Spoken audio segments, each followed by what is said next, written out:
Well, the boys are here and they're raring to go. I see a few people watching already.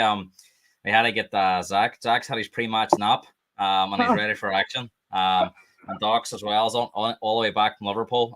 Before we start, Doc, you want to tell everybody what you're doing out in Liverpool? Big success story. You out there playing music? Yeah, taking over the music scene out there, guys. So be back in action tomorrow night.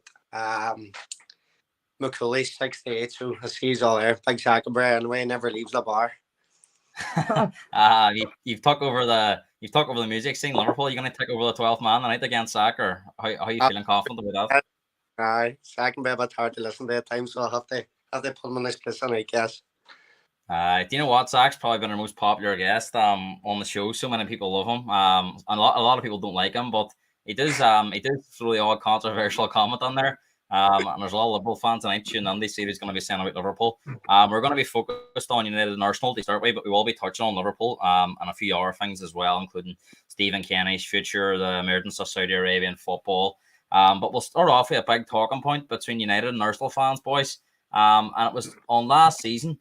Who had the better season? Now, obviously, Arsenal finished second, pushed Man City quite close before Man City got to the front at the end.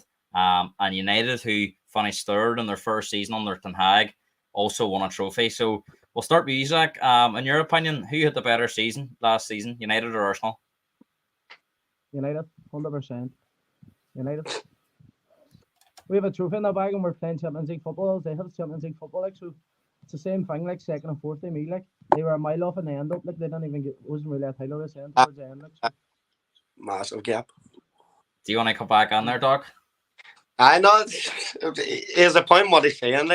All Arsenal got Champions League football, and that's essentially all United got as well, apart from that Mickey Mouse Cup they won, a very easy run to the club. But I think Arsenal had a better season because of the progress they made, obviously. I think outside Arsenal, Man City, all the rest of the teams were awful. And I think United could be included in that. Arsenal's the only team that was worth talking about outside of Man City, but they did battle it then in the end. And look on the next year and maybe challenge them again. United will probably be in the Europa League places next year. Zach, I suppose a lot of people would say that it's a Mickey Mouse trophy, but is it easy to say that when you don't win it? And then all of a sudden, if maybe Arsenal's to go and win it next year, Doc might be saying something different about that cup.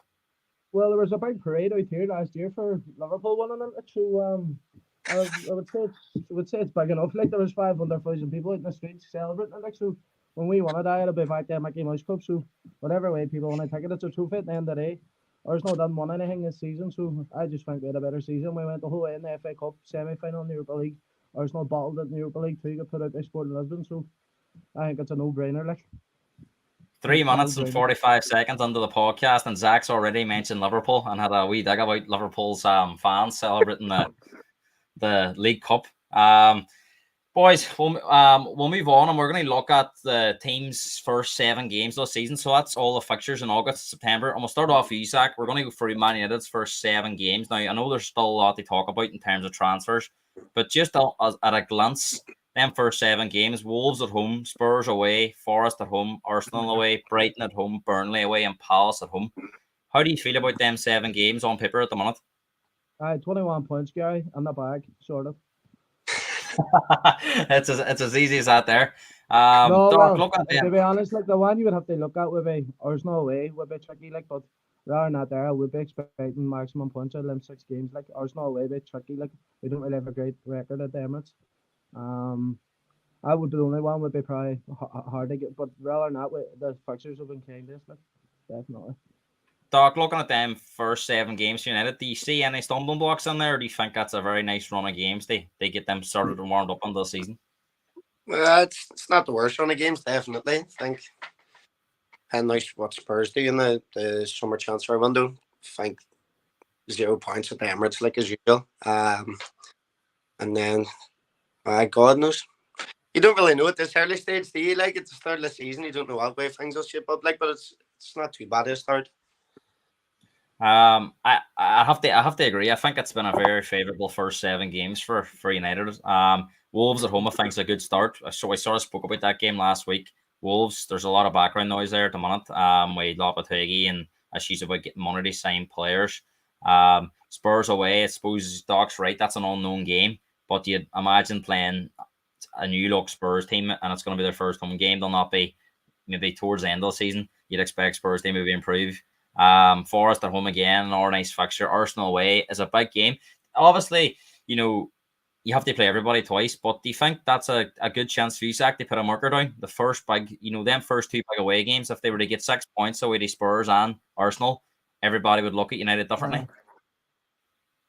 It all does depend on the start of the season, but just as transfer windows drive me mad at the minute. Like, we need to start bringing in signings. I think if we do reinforce the squad with like stronger signings, we definitely can win them games. Arsenal will be tough, like, because they're a different team at home, but I'd still fancy it. I fancy United going into every game, like, even if we're not good, like, but I'd be a good chance to put the marker down. Callum saying he thinks they'll struggle in those away games. That's a fair point, isn't it, Doc? Because if you look at United's first 7 games, you look at them first 2 away games, that United only got 1 point away from home against the top 9 last year. So that's getting back to what you says about Arsenal being a better team last year, even if United won a trophy. Arsenal had some big results away from home. So, that's something United have to prove this year, isn't it, Doc? That they have to go away in the big games and pick up points. Definitely, yeah. Arsenal was always like that. Like, recent years, especially away from home, we just crumbled, and that's probably how we sustained such a good title challenge. Just last season past, like, with improved away form, like, but that's a thing I was reading as well, or people were saying, like, Arsenal had a favourable start last season as well, and I think they won their first 5 games or something. That just set us up then for the rest of the season, like. So it makes a massive help if you get off to a good start, obviously. Yeah, Doc, we're going to stick with you because we're going to move on to Arsenal's first 7 games. We start off with Forest at home, Palace away, Fulham at home, United at home, Everton away, Spurs at home, and Bournemouth away. So, looking at them 7 games, would you be more confident of picking up more points than United in them first 7 games? Definitely. That's not a bad start to the season either. Like, plenty of games, and then Everton away. We always be fucking awful at Goodison Park, and they're there every year for it, and it's always leave the place very disappointed. But no, I could see us getting off to a good start again this season, hopefully. Zach, what about you? Do you think them first 7 games have been very favourable to Arsenal? It'd be sort of similar to United's first 7 games. Like, we both have Spurs on them, and then the other teams outside of that would be. It's sort of like the same sort of level of opposition you'd be playing against. I would expect them to get maximum points on most of them. It'll be an easy enough start for Arsenal and United. The fixtures have been well this. I think Man City have an easy start as well. So it'll be looking good for United and Arsenal starting off anyway. No, I have to agree. You look at that there. They have none of the big away games, and in August or September gives you a massive chance to build momentum. United and Spurs are the 2 obvious ones in there, but they have very good records at home to United and Spurs. I can't remember the last time United or Spurs went to the Emirates and actually got a result. Taking 3 points. So Arsenal are obviously a very strong home team. But Doc, that was one area this season where you struggled a wee bit. You lost to Brighton 3-0 towards the end of the season. There were certain games on there where Arsenal were notoriously strong at home, but they slipped up in certain games, like Brentford at home. Was another one. Is that just maybe a wee bit of complacency creeping on at times? Definitely, yeah. Especially at the end of the season. Brentford at home, that's the one the officials absolutely shafted us with offside decision, but isn't it? I think it's the one that retired Lee Mason. So it does. Aye. He's always complaining about officials. Hey, that man there, hey, always complaining about the refs. Hey, always. It wasn't offside. It wasn't onside then. I know, but I'm just saying, like, every time he's going to a match, if he's losing, it's never Arsenal's fault. Like, that's what I just can't understand. Yeah. Correct me if I'm wrong. Wasn't there a game United played Arsenal at home last season, and there was a big VAR call that went against Arsenal as well? Fucking plenty of divers. Stonewall foil. Odegaard went clean for the back game, so he did. I broke his leg, so he did. It was awful. You just have to have well as an Arsenal fan. No, I can't see. That's the one thing. Like, the results never down to Arsenal playing bad or anything. Like, it's just. I'll let him continue. Anyway, go ahead, Doc. We're gonna move on to the our team. We're going to mention, like, we're looking at these 3 teams in particular tonight. We're going to look at our sort of 3 big teams in the league, as they say, next week. But the third team going to concentrate on tonight's Liverpool. Now they've got much tougher of a start in their first 7 games. If I can get them up here, it's playing up on my here. You can just watch it in the wee video printer anyway. They're on across the bottom there. Yeah. Chelsea away, Bournemouth at home, Newcastle away, Villa at home, Wolves away, West Ham at home, and Spurs away. Now, if you look at them first 3 away games, they start the season. They've got Chelsea away, they've got Newcastle away, and Spurs away. Zach, if you were a Liverpool fan, and I know you're not, how would you be feeling about them first 7 games to start the season, especially after coming off a poor season where they underachieved? Well, I'm trying to look here to see where they're going to pick up points up. They might get Swan against West Ham at Anfield, maybe. That's the only one I can really see them getting maximum points out of, but the rest of them are tricky games. So how do you think they'll do away to Chelsea in the first game? No, I'd fancy Chelsea here, definitely. Fancy Chelsea. And Doc, coming back to you, how do you feel about if that was Arsenal's first 7 games, would you be panicking a wee bit? Chelsea was awful last season. Like they're fucking nearly in the relegation zone. Or home, you'd fancy them. They won that. Newcastle. Can I see Newcastle doing as well next season? Villa at home, Wolves away. It's difficult enough. Like I think Liverpool will be strong again next season, but Zach will hit me saying that. I think I'm a secret Liverpool fan. Like, but it all depends what they do over the summer, like, isn't it? And then you're we're going to speak about investment, but Zach, do you see that improvement that Doc's talking about? Do you think Liverpool will come back stronger this year? No, definitely not. Yeah, I don't. No, I'm not even joking. Like I'm not just on here trying to wind boys up, but I predicted it a few years ago. Minus is they wouldn't get under the top 4, and they just about script in. And I know they had a good season in the season after, but their team, it's been the same team now for the last how long? About 7-8 years. They brought on Gakpo, Nunes. They don't look great. I think they could come good, like, but if I was a Liverpool fan, I wouldn't be confident going on the next season. Definitely not. You're right, Callum. Spurs, they notoriously struggle against Liverpool. But you know they also do big closely run games. We're going to come on and speak about transfer business here. Now there is a lot of talk that Harry Kane could be on his way out of Tottenham. And obviously the main team that's been linked with him over the last couple of years, since that Man City move failed to materialise, has been Man United. So Zach, I'm going to ask you this here: should he be United's #1 target? Definitely, I would have done everything to bring him high. Definitely a season high. He's unbelievable. Says Harry Kane, but it's not looking like we're going to get him. But I definitely would have been my #1 target anyway. He can do everything, score goals, and he can create them. Like he's a brilliant forward. There's a lot of United fans I've spoke to that says maybe his age is an issue. He's 29, nearly 30 now. But he hasn't shown any signs of slowing down. Like he's played 64 games last season, scored 64 games for club and country, scored 41 goals. He's Tottenham's all-time record goal scorer, England's all-time record top goal scorer. Surely, if you're Man United, he's worth 100 million. And I think if they were to go to 100 million, I think that would be very difficult for Spurs to turn down. We had a player in the last year of his contract. Is that really a bad age too? 29, 30? Like, so you look at Lewandowski and Benzema and all, they're powering on at, 35, 36? So I don't see it being any different for Kane. Like even if it would be a perfect signing, I think even for like 2-3 years, it would just slot in perfectly.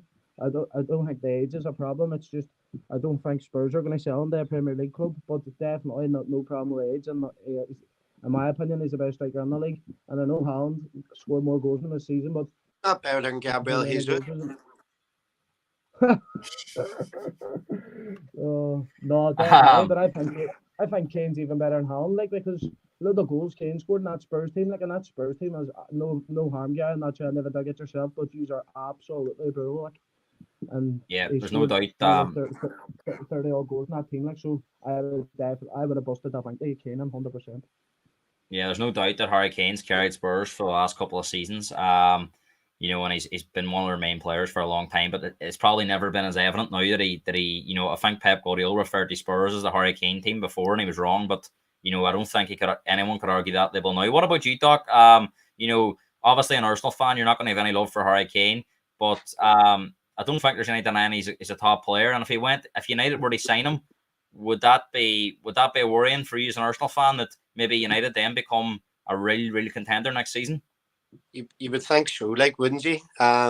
there's a lot of strikers too, but it's moved to other clubs and it just hasn't worked out for them as well. Like don't know if I could see that happening with Harry Kane. Is that good? Like, but I think it makes complete sense. Like I don't know how there's not clubs like bidding for him already. Like it's strange, and maybe it's obviously the price tag that's putting them off as well. But like for any club that needs a striker and has the money, I think it's a no-brainer. Like to be looking to bring one. Like. Yeah, I think that the other issue as well is nobody really wants to deal with Daniel Levy because he can be notoriously difficult to deal with.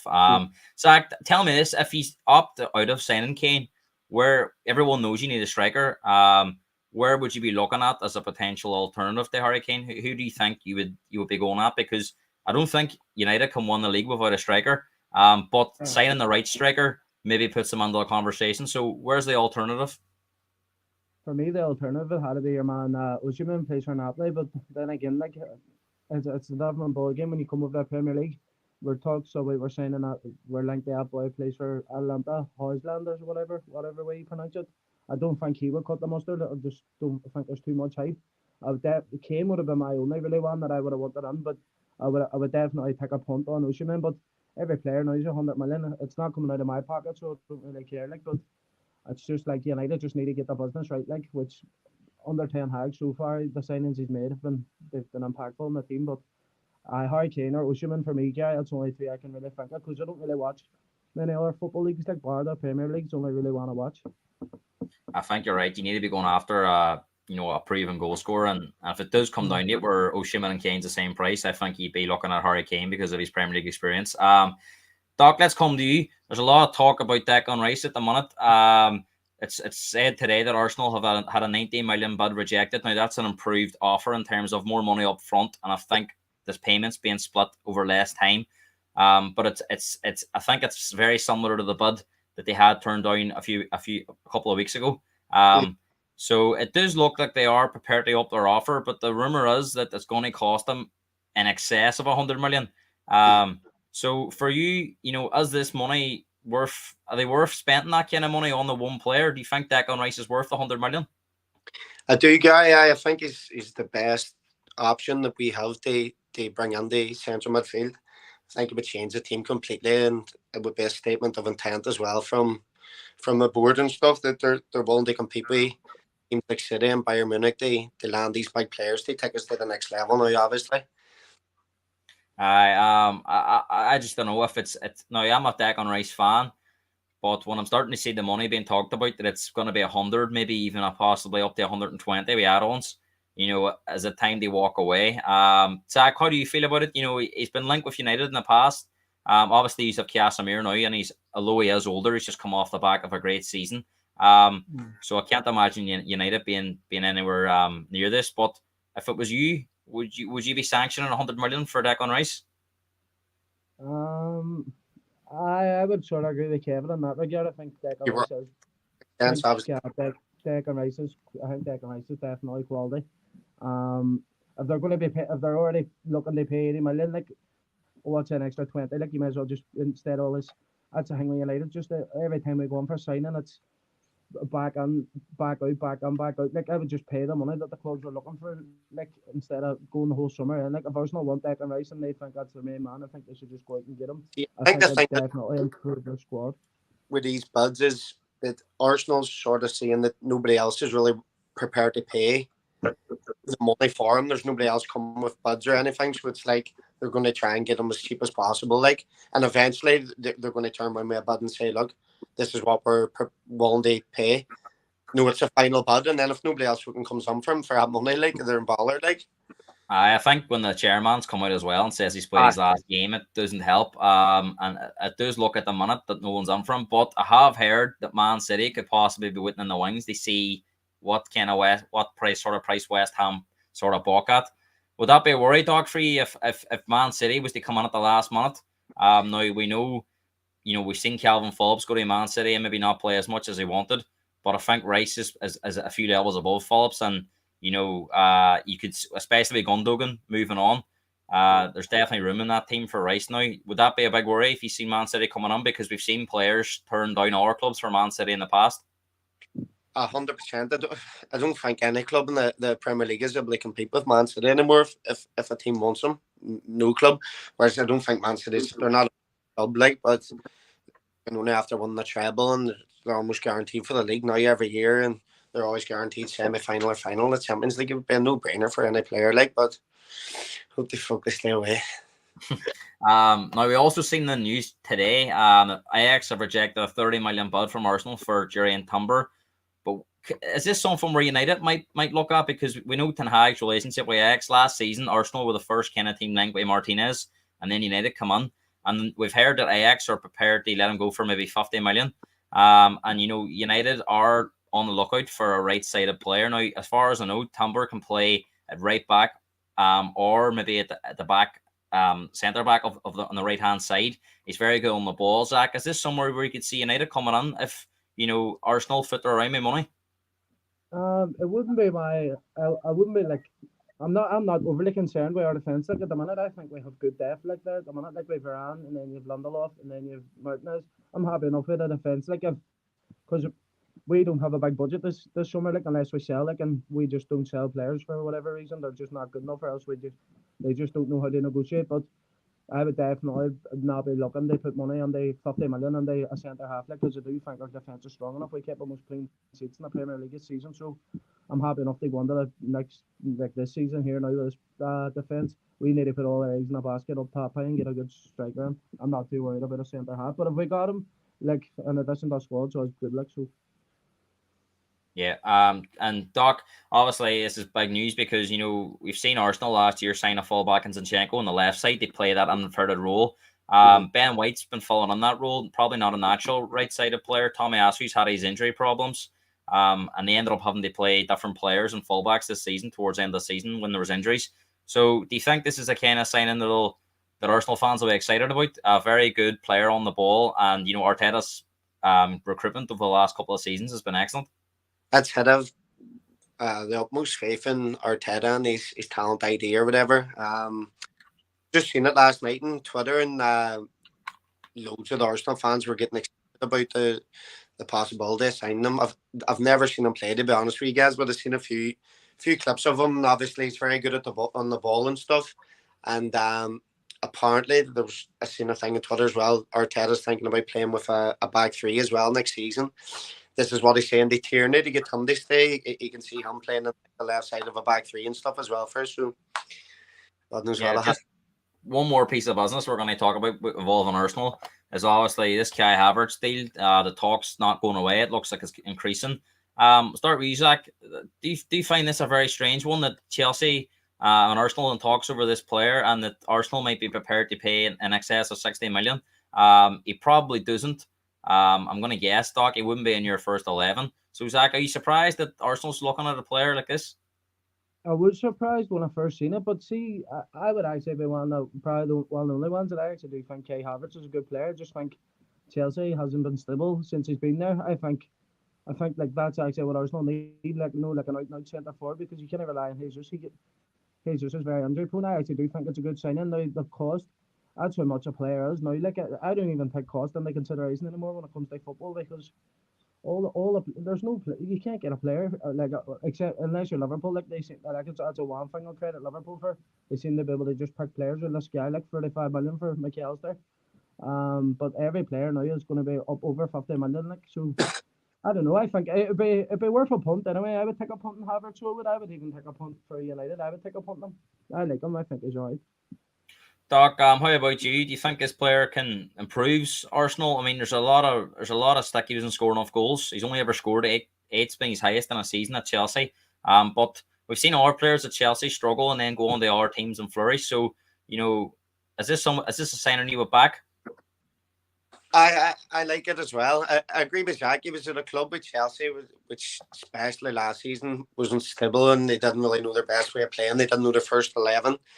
And then I think as well the system didn't really suit him. Like he's playing like a 4-3-3, and he's the lone front man. Like, and I don't think that's his position. Like he's more of an attacking midfielder, which is where I think he played for Bayer Leverkusen. Like, and he was a lot better before he came to Chelsea. So, and at the end of the day, he's got quality. Like, and to sustain a title challenge, which we obviously fell off at the end of last year, you need a big squad with quality players. So if he's going to improve your squad, get him in, and Arteta will improve him as well. Like, Yeah, Doc, there's been a lot of criticism aimed at the Cronkies and Arsenal over the years for not spending enough money, but there's talks of 100 million for Rice. They're maybe looking at Casino at 80 million, Havertz at 60 million, Timber at 50 million.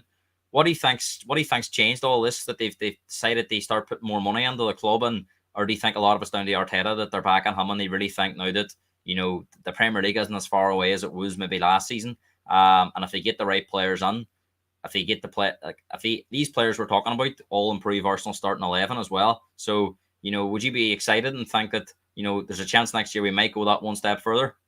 Yeah, this I think this is what it is. Like, it's like, obviously with Stan Kroenke, he was doing the main running of the business at the start, and I think they passed it to Josh Kroenke now to take care of Arsenal more or less. So it's almost like his own project. And then I seen them talking in Talk Sport about, obviously he's seen how close they came after a bit of investment in the team and back in Arteta. So maybe they've got a taste for it now, and they're looking to invest even further and hopefully get the Premier League that's eluded us for fucking 20 years. Zach, if Arsenal sign Rice, Casino, Havertz, and Timber, are you worried as a United fan that they're going to be out of reach for you? I'll go for them. Jesus. Yeah. There'll be some wonder why. There's your guess.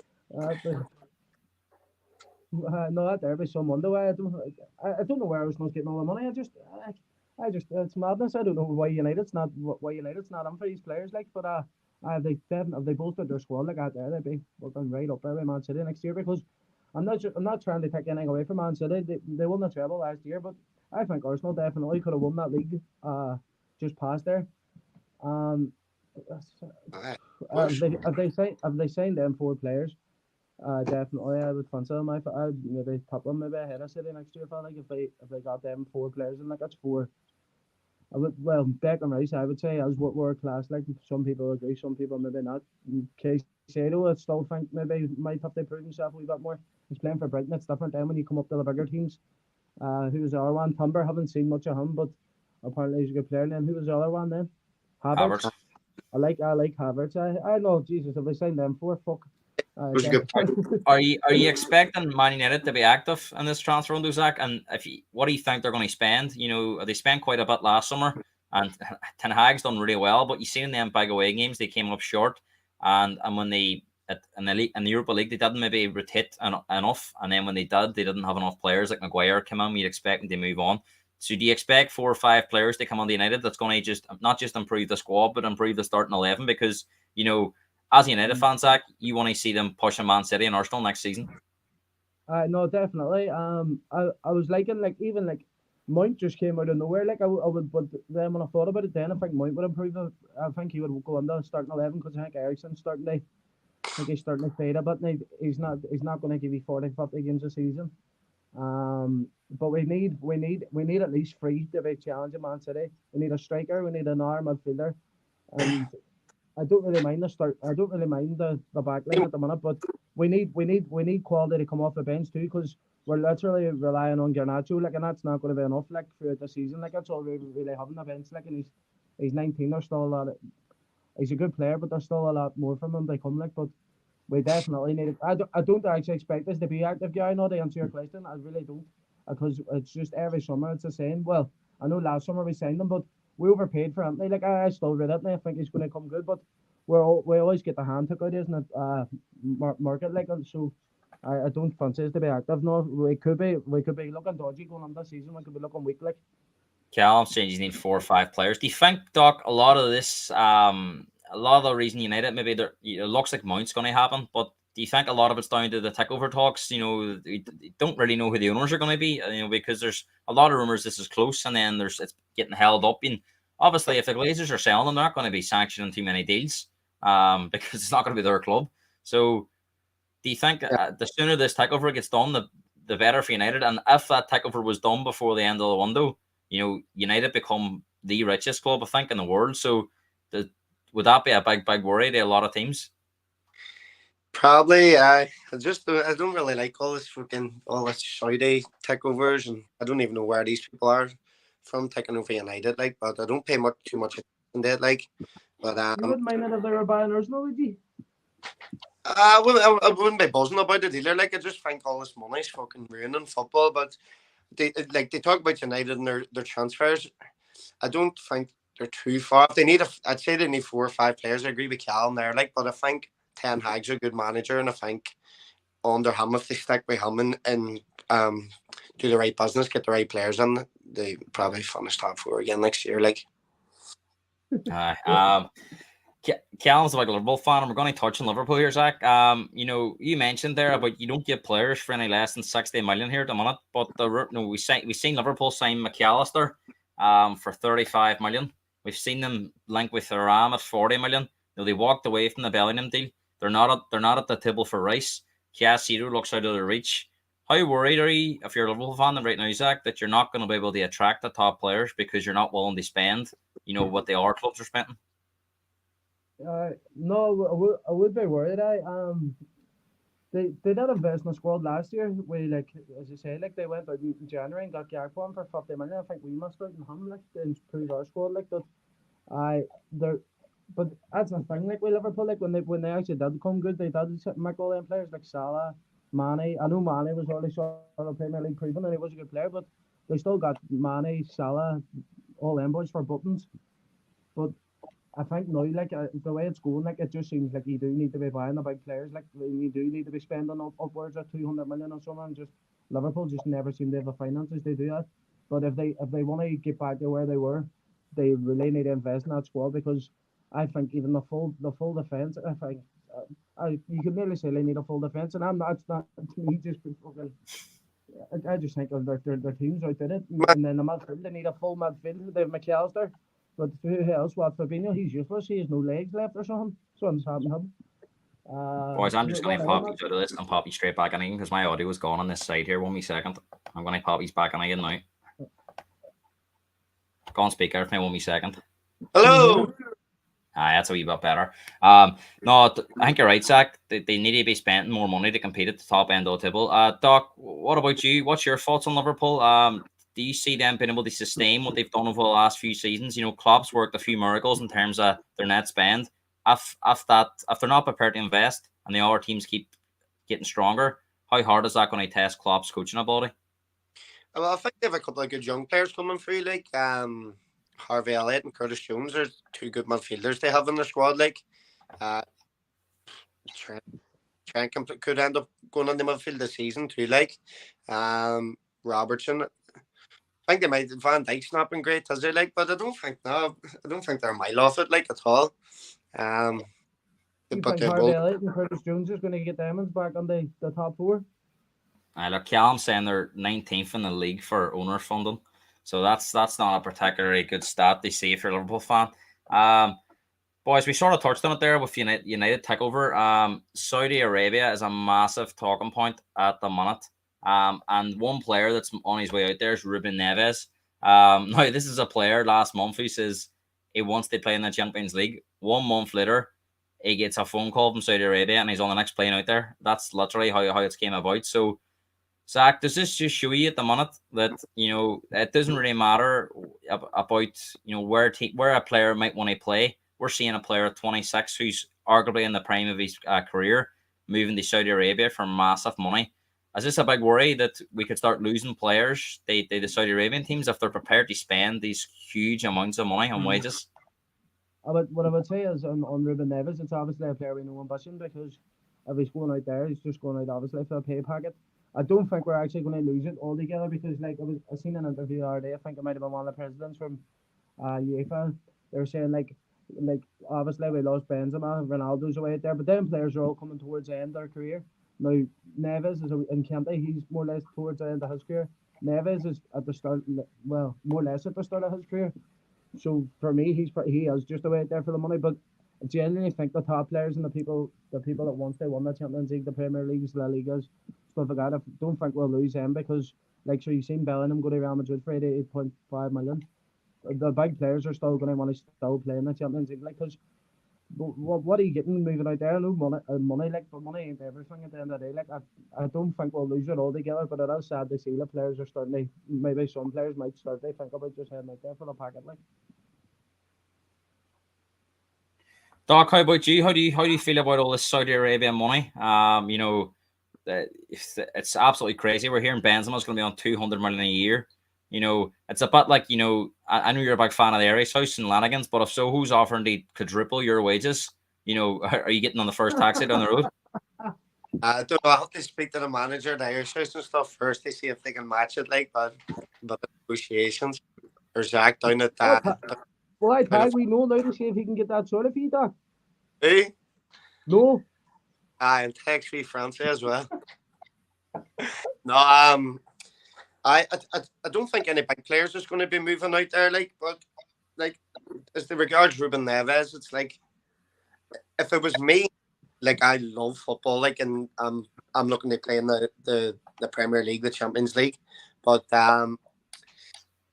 for Ruben Neves, it's money obviously matters more to him than playing at a higher standard. So fair play to him, go out there and earn as much money as you can. It's nothing to me.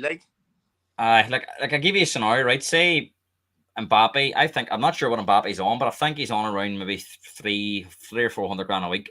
If that's Saudi, maybe it's more, but say a Saudi Arabian club offers they double that and put him on maybe 800 or 900 grand a week.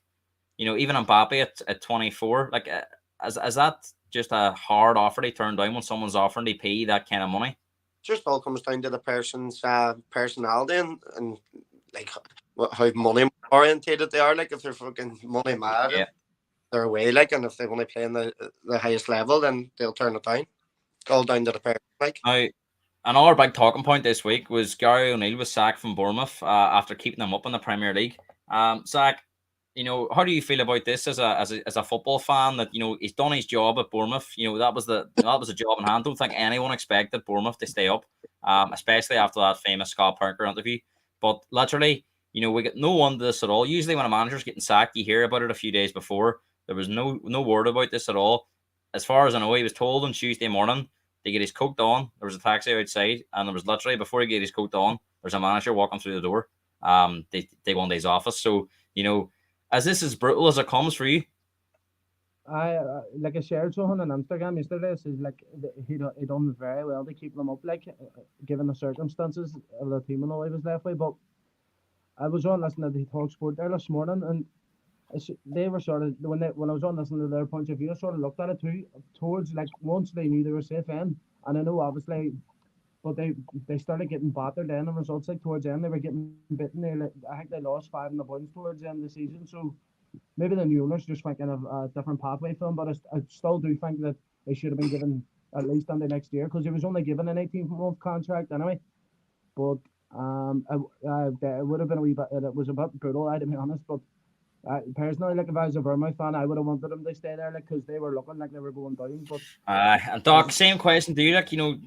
We've seen the Sheffield Wednesday manager as well. I've seen him leave this week after getting Sheffield Wednesday promoted. Does this just prove to you that football's as ruthless as it comes, and if Bournemouth feel like they can get an upgrade in terms of a manager, and they're not thinking about what O'Neill's done for them, they're thinking about what's he going to do for me now in the next year, and they obviously don't fancy him. They repeat what he did last year. So do you think that an owner reserves the right to change it up if he feels that there's somebody better qualified out there? Of course, that's what he's the owner of a club, Gary. And you're right, football can be a ruthless sport at times, but the end of the day, apparently this boy's an unbelievable manager, and there was a lot of clubs looking for him.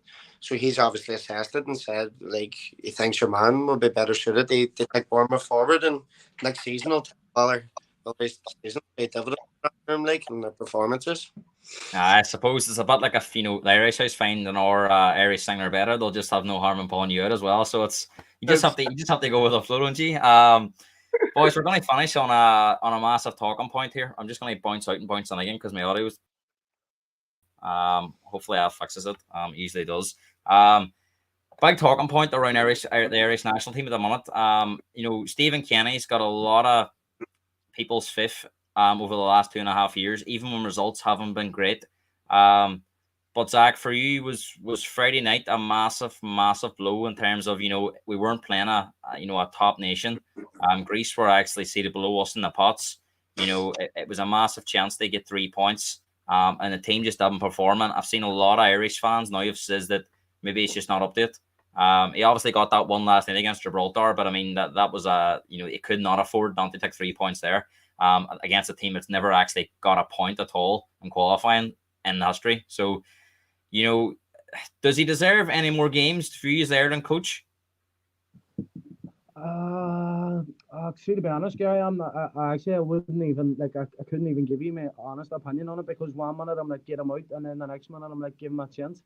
I genuinely don't know what I would sort of want. I don't know if he's out of his depth. I just don't I think if you threw Pep Guardiola on that team, I don't know if he's going to be able to do anything with it. It's just the players for me ain't good enough. Now they might get better. They should have beat Greece, but I was disgusted when I was watching it, on Friday night or Saturday night, wasn't it? I was disgusted. I thought they were going to beat Greece, but we still have a wee bit of hope they might still script free. You never know, but I don't know what manager will come in and do much different. I genuinely don't know. Actually, I couldn't even answer that question. I don't even know. Get him out there, keep him on. I don't know. Isaac, I kind of agree with you. I do think that his hands are tied as well, but I'm starting to question if he's got the tactical nous at this kind of level. Doc, how about you? Has Kenny still got your backing? Do you kind of agree with Zach there and a lot of our fans that his hands are tied? He just hasn't got the players, and maybe even changing the manager is not really going to change the results. I agree, guys. The players aren't overly good. I didn't see the Greece match. It was at a concert, and I didn't watch the Gibraltar last night. I'm not a big fan of international football. Sometimes the Ireland team's hard enough to watch, but the players aren't great. And from what I have seen of Ireland, they try and play football. Obviously, they're a bit better to watch in previous years under different managers, where it's putting the ball up front and then putting 11 men behind the ball. So we've got better to. Before we go, lads, I'm going to ask you for an early season prediction next season. I want you to give me your I want you to give me your top 6 in the order you think that they'll finish in. So I'm going to start with you, Zach. Your top 6. You can go from 6th to 5th, 4th, 3rd, 2nd, or 1st, or you can go from the 1st to 6th down. Up to yourself. I'll go first to 6th. And this is you actually want that proper order, and I think it's what's going to happen. Is that what you want? Go ahead. United first.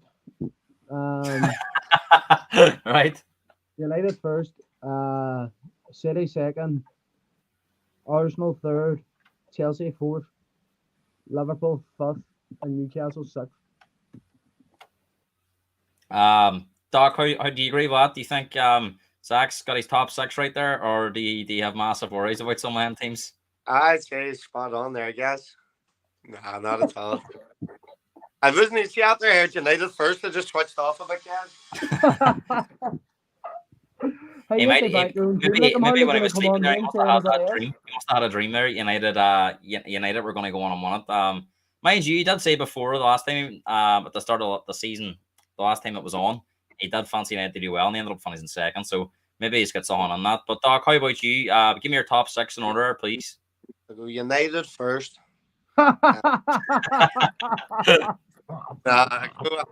Arsenal first. City second. Liverpool third. Look at him! He's a Liverpool fan. He's a fucking Liverpool fan. So he is. He loves Liverpool. He loves them. United fourth. I go Spurs fifth, just to keep you happy, guys, and then we'll go Newcastle sixth. I think a lot of Spurs fans will be happy they won a trophy. Never even mind about finishing top 6. I think if they won a trophy, it might give them something this year about. But look, lads, thanks for coming on. Next week we're going to be looking at Chelsea, Man City, and Spurs in more depth. So we're looking at basically what we did tonight, analysing their fixtures, their start of the season, and their transfer business so far. And some of the players have been like, wait. But Doc, good luck. Hopefully, if you're not back, I'll see you in August over Liverpool. And Zach, I'm sure we'll be seeing plenty of you on the 12th man as the season moves forward. Especially if some of them predictions are starting to look like they may not be fabricated and that there might be some truth actually in them. But lads, thanks very much. Anyone watching, make sure to subscribe to the channel for more videos. Boys, once again, thanks very much. God bless you, guys. God bless you, guys.